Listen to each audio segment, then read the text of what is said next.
my name is Kaye. Welcome back again to my channel, and for today's episode, I will share with you my quick and easy macaroni salad recipe.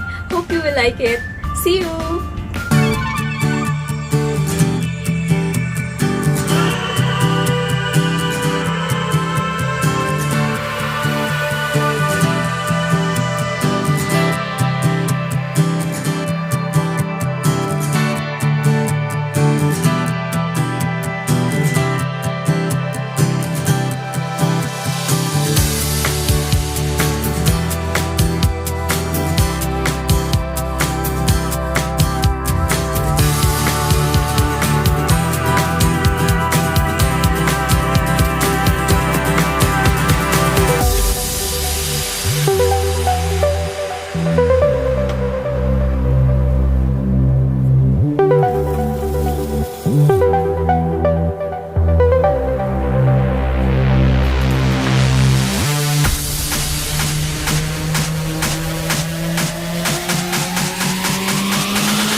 Tamis, tapos yung carrots, sakto lang din siya, hindi siya nalata.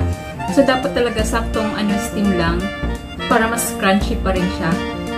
Kasi gusto ko sa macaroni yung hindi malambot. Ayoko lang parang lata siya.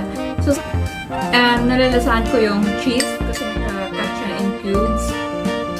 Pati yung raisins and then yung tidbits na pineapple. So, masarap siya all in all. So, So thank you all guys for watching, and I hope that I get to see you again on my next video. Bye!